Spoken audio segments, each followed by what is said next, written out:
All right, there. Steve Says Boom Fans here on the YouTube channel. Once again, sorry for the delay, but and technical snafus tended to get in the way, and you know my original format for uploading this content via my phone got worse and worse until in the end, whenever I tried to upload something, it would take 3 days. So here I am on my trusty iMac, just recording straight through. And so hopefully technical problems will go away. So with that being said, what am I going to talk about today? It's something that's sort of been percolating on my mind because I know, and all comic fans know out there, that Kang the Conqueror is soon to make his, major MCU appearance. Of course, I have no idea how they're going to handle it. I don't know what's going to go on there. I have had problems with certain characters, the way they've been portrayed previously. But I am going to try and think of it as glass half full. I'm hoping and praying that they do some sort of good job. Um, let's not have a repeat of how the Grand Master was portrayed in Thor Ragnarok.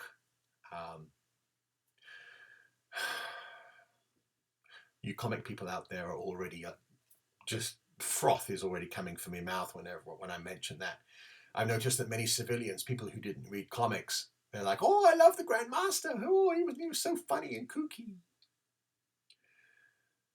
But us comic fans, we were like, "That's not the Grand Master. The Grand Master had a certain amount of gravitas about him. He was not, some crazy buffoon that had power." So there is a history of, the MCU, pissing off people like me.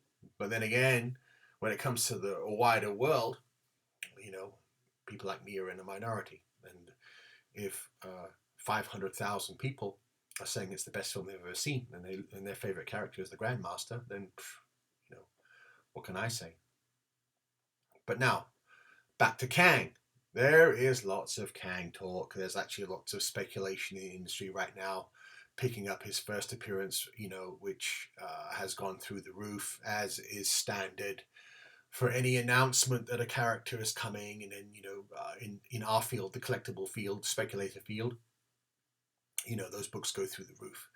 But there is also an interest in other Kang appearances that filtered through after his first appearances. I've noticed that sales have been going up quite considerably, and there seems to be some sort of confusion as to what is a good Kang story, what is an essential Kang story, and what is not. So today, I want to go over a couple of Kang stories which I consider essential reading. Okay, and notice what I said, reading. I don't care about how much money you think you can make on a Kang book. That's not of any interest to me whatsoever. However, if you are interested in Kang and have heard something about him and are going to investigate and are either going to go to your local comic shop and ask for something to purchase, or you're going to go online and look for something, interesting, let me give you that information. So first things first, coming down the pipeline, that hasn't been released yet, okay, is an Avengers Epic Collection. Marvel's Epic Collection are full color reprints, not as expensive as the Marvel Masterworks. And they bounce all over the place, volume 1, volume 8, volume 14, and they go back and forth, they're filling in all the gaps. But it's definitely the most cost-effective way to pick up vast amounts of Marvel history without actually buying the real issues. The Marvel Masterworks, as you know, are now like $75 a piece. And that's pretty pricey, especially if you're picking up a reprint of material from the late 70s, 1980s. So the Marvel Epic Collection is a great format. Now I can see here that the Epic Collection called the Kang War, okay, is slated for release in July. It's coming up. It's coming out in July. So I think maybe you can order it in previews now or something is going on. However, just what is this Kang War? This is the product, the content created by Mr. Steve Englehart. And when it comes to Kang, Steve Englehart sort of had a stranglehold on this character for a long time, and many people, other creators and writers, would always hold Steve Englehart's Kang epics in the highest esteem. So what issues are we talking about? The issues that they're going to reprint, of course, in this Kang War is Avengers issue 129 through 149, and the Giant Size Avengers 2, 3, and 4. Of course, there's other stories in there that aren't related to Kang, but basically the meat and bones of this, the most essential stuff in here is that Kang story arc. It's just a huge, huge story, including some fleshing out of Steve's character Mantis, the story about the Celestial Madonna, Moondragon, Immortus. It's just a massive story. I'm not going to say anything more. I'm not going to give any spoilers. But for those of you who want to start off where the real intricate history of Kang begins, it's here. Now, of course, you can pick up some earlier Kang material that was written by Roy Thomas, which is also extraordinary and is fantastic. Especially if you pick up the Silver Age Kang appearances. But I'll go into that at a later date. Put this book on your want list, your required reading list right now. This material came out, of course, in the mid-1970s, and it is product that a certain later writer would hold in the highest esteem, Mr. Kurt Busiek. Kurt Busiek, of course, was a shining star in the late 1990s, early 2000s. And Kurt is responsible for, and this is something very, very powerful to say, probably the definitive Kang story. I know that sounds incredible to hear, but what I'm talking about is Avengers Forever. Okay? Basically coming out in 1998. It's a 12-issue limited series. Kurt Busiek, of course, is the writer, with art by Carlos Pacheco. I mean, outstanding art, okay, at the height of the industry. And also, we should mention that Kurt's assistant on this issue, on this series after a while, was one Roger Stern. Now, when it comes to Marvel mavens, brainiacs of Marvel knowledge, Roger Stern is right up there. Roger Stern was a Mark Grunwald level Marvel historian. And so when Kurt was beginning to suffer a little bit in regards to getting the book done, doing the research and stuff like that, he relied on Roger Stern to get this story done.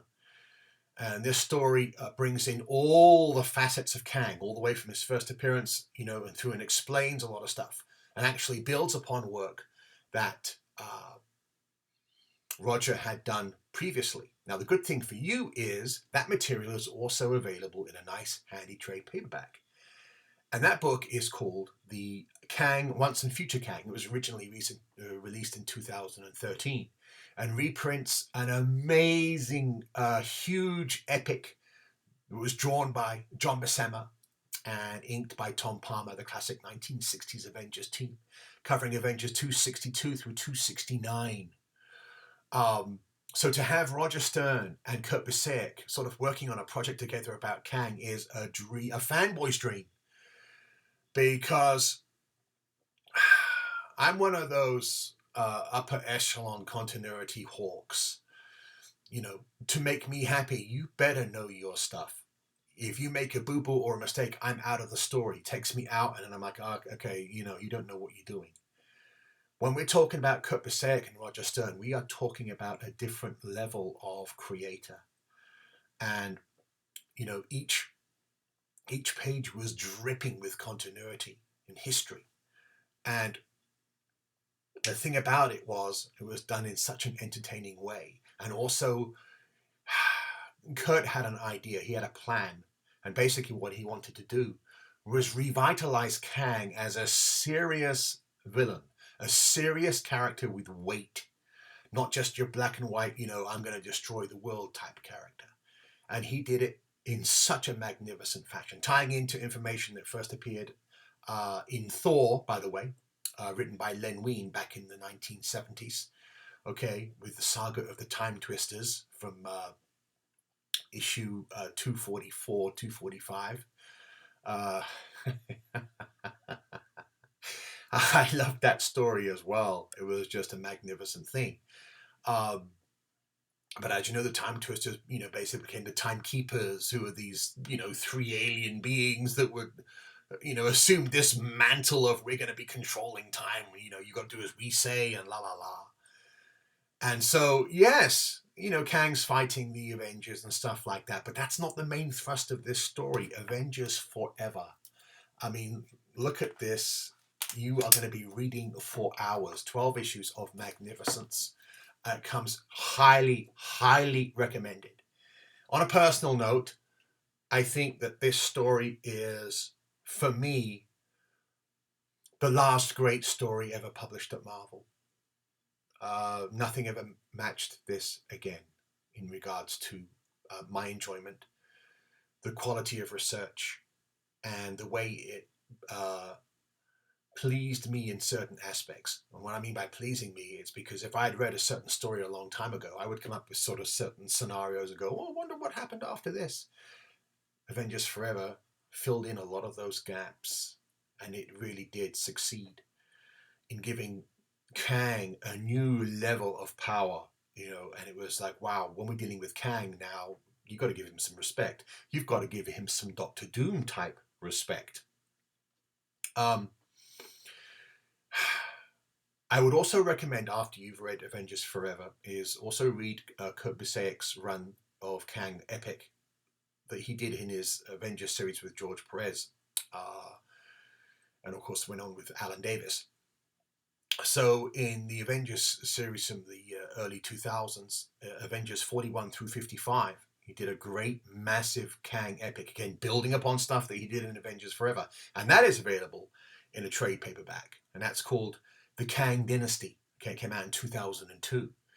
And that is another huge story, all sweeping, you know. And again, Kurt's main focus is Kang is a character with weight. It's not some cardboard type character screaming, I'm going to destroy the world with some sort of weird little device. You can really get your teeth into it, a lot of meat and bones, lots of history. So, with that said, I think I've given you guys enough hardcore information to really get your teeth into it. And after you've read this material and digested it, the only thing that we can do after that is hope and pray that the script writers have also read this same material and it affects them in a certain way, because they can make this a royal mess up, okay, that can be hideous for people like us. They might better get away with it with newbies or people who haven't read anything or don't know anything. They might be going, oh, Kang seems okay. You know, now I know they're not trying to please people like us because we are in the minority. What do I mean by us?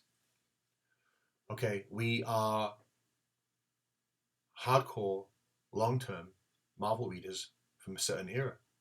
Okay, we know our stuff. We read for a long time. Sort of hard to please in many ways. So, I mean, I already love this Kang product. I'm hoping and praying that if you've never read it before, you will also come to love it and also appreciate the creators who are working on this. Okay, I want you to remember those names. Steve Englehart, Roger Stern, Kurt Busiek, all three legendary Marvel writers. And, I think the only real writer working in Marvel right now whose knowledge base comes close to those guys is Dan Slott. Dan Slott's Marvel knowledge is extensive. Believe you me, I spoke with him, and I threw some stuff out there, and he's like, "Yep, I know what you're talking about." Boom, boom, boom, boom. Told me the issue number. So go out there, get this material. Avengers Forever. Kang Once and Future Kang. Okay, and then of course, please place your order. For your Avengers Epic Collection Kang War. Unless you are really all the way and you want to buy the original issues, then go ahead, please pick up Avengers 262 through 269 from the Volume 1 series, of course.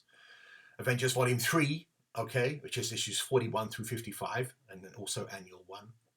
And Avengers, Epic Collection, which is basically 129 through 133, and then Giant Size Avengers 2 through 4. That's a lot of material. May end up costing you a little bit of money right now. But for those of you who are just casual readers and you love your trade paperbacks, boom, go ahead, pick up those trades. Let that Marvel knowledge sink in, and please have fun, and let's hope and pray that everything is going to be good. Boom!